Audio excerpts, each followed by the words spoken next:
Well, the $51 million raised by Celeste Barber during the bushfire crisis must stay with New South Wales Rural Fire Service after the Supreme Court ruled the funds cannot be distributed to other charities and states. They're going to be doing trauma counselling. Money is going to families who lost firefighters. Yes, it's going to injured firefighters as well. It isn't going everywhere that we had kind of wanted it to, but what it is doing is going to make such a difference. And we're joined now by RFS Commissioner Rob Rogers. Thanks for your time this morning, Rob. I mean, it is a compromise. What do you think?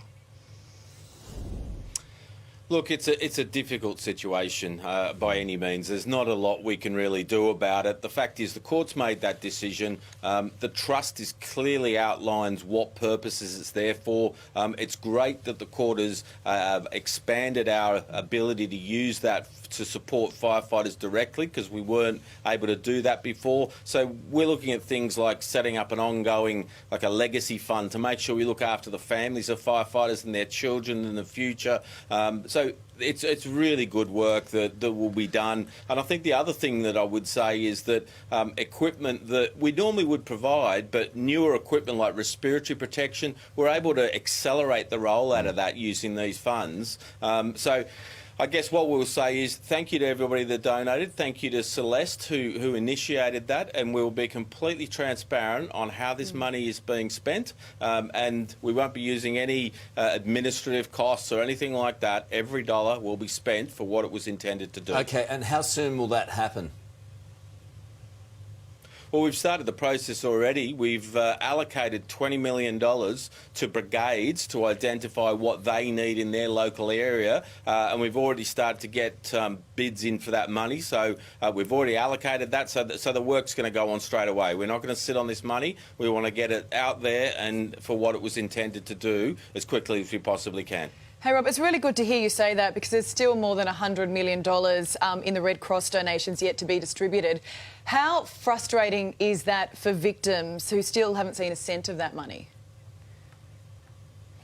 I think the difficulty with, I guess, in any sort of money that gets raised is making sure it gets to the right person at the right time, because unfortunately everybody has a view on where money should be spent and what it should be spent on. So, I do feel some sympathy for people, because I'm sure the Red Cross has the best of intentions of getting that money out, but look, getting it to the right people at the right time is always the challenge, and I guess that's the challenge for us, because we've got some firefighters that have lost homes, that have been injured, and we want to, now that we've got clearance on that, we also want to reach out to those firefighters and just make sure that they're being looked after as well, because obviously they're part of these communities that have been hard hit. So if we will need to look after these firefighters. I saw some reports over the weekend in relation to Celeste Barber and the money that she's raised, that perhaps it might be an opportune time for you to redirect some of that money into some of the places that she wanted.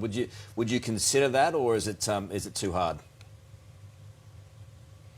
Well, I guess the court has now ruled that that money can't be spent on anything but what's in the trust deed and those expanded things that they've allowed for. So it's not a matter of what we want to do. We did certainly go to the court in looking at trying to honour her wishes, but the court has said no. That, I mean, look, and this comes back, Carl, to the fact that there's quite strong laws to say that if you give money for a particular purpose, that's what it goes for, and you can't redirect it, because you can imagine the outcry if people started redirecting money that was sent there. So unfortunately that's part of these same laws, so we have to respect the wishes of the court. Yeah, I mean, your hands were really tied on this one. Now, the Bushfire Royal Commission, it began yesterday with a warning that the worst fire emergency in the nation's history could happen again. Is that your fear?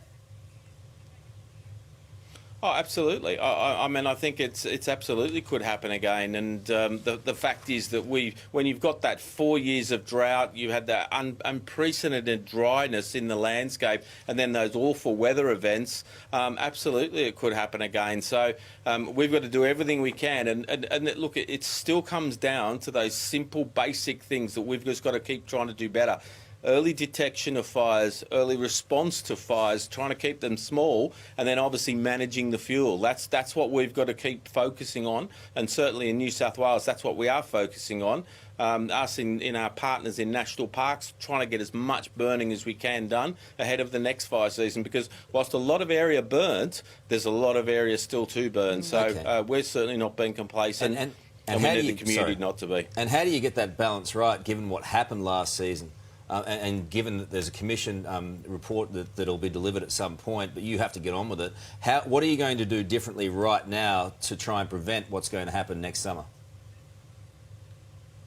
Well, I think that's the point, is the work on the hazard reductions that are going on in those areas that haven't been burnt. And we were burning last week ahead of this last rain that's fallen. And I think the focus of getting those burns done is what we've got to do. It's also about making sure all our equipment is first rate, using some of this money to accelerate the rollout of protective things for firefighters. So there's a whole heap of things. Government's invested in more aircraft. They're coming online for the next season. So there's a lot of things going on, and obviously we've got a lot to do ahead of this next fire season. Yeah, and good luck with that, Rob. We appreciate your time this morning. Thanks, Rob.